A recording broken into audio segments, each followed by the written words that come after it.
Kami lanjutkan Kompas Petang, Saudara. Pencabutan pagar laut di Tangerang, Banten masih dilakukan di sejumlah titik, salah satunya Tanjung Kait. Seperti apa dampak pencabutan pagar laut yang dirasakan oleh nelayan? Berikut ini laporan jurnalis Kompas TV Claudia Carla dan Roy Ilman dari Tangerang, Banten. Pencabutan pagar laut di kawasan Tangerang telah memasuki hari keempat. Nah, salah satu titik yang menjadi sasaran dari pencabutan pagar laut tersebut adalah dari Tanjung Kait ini yang ada di belakang saya. Nah, saya akan berbincang dengan salah satu nelayan terkait dengan adanya pagar laut di daerah Tanjung Kait ini dan apa yang menjadi kendalanya dari adanya pagar tersebut terhadap aktivitas nelayan. Selamat siang, Bapak. Dengan Bapak siapa? Pak Udin. Pak Udin, Bapak Udin ini sudah berprofesi sebagai nelayan selama berapa lama, Pak? Selama 3 tahun. Selama 3 tahun.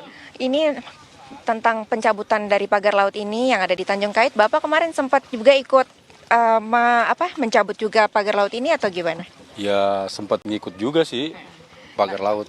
Oke, untuk pencabutannya itu ini bukan Pak, bambu-bambunya mungkin Ya, bisa ini- diperlihatkan? Ya ini bambu-bambunya ini. Oke, ini dimulai dicabut dari kapan Pak yang Bapak ikut bantu? Hari Sabtu kemarin. Hari Sabtu kemarin. Mungkin bisa diceritakan Pak, kesulitannya nih mencabut pagar bambu dari pagar laut yang ada di Tanjung Kait ini seperti apa sih Pak? Ya kesulitannya kedalamannya lebih dari 50 cm sih Bu, 70 cm. Memakan waktu 2 menit atau 3 menit. Terus memerlukannya bukan seorang 2 orang. Sampai 3 orang satu bambu.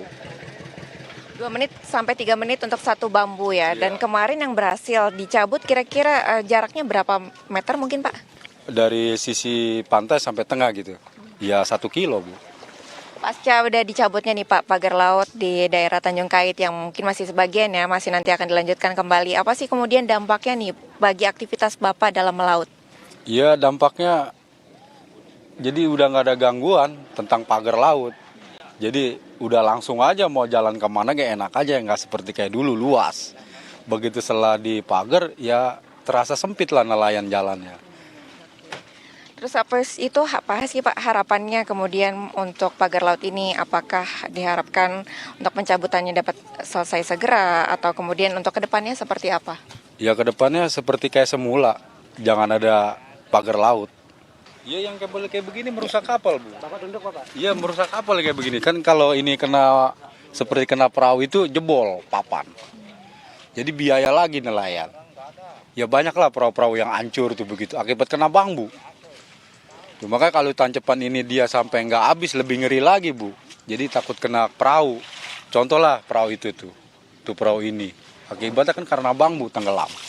Oh itu berarti di kapal yang sebelah situ itu akibat dari bambu ini Pak? Iya dampaknya. Nah harapannya mungkin seperti yang tadi Bapak sampaikan akan diharapkan untuk dapat selesai dan tidak ada lagi. Iya, benar. Oke, terima kasih banyak Bapak atas informasinya dan kesempatan wawancaranya. Demikian tadi wawancara saya dengan salah satu nelayan di Tanjung Kait yang sudah menyampaikan apa saja sih dampak dari adanya pagar laut di wilayah Tanjung Kait ini terhadap aktivitas nelayan.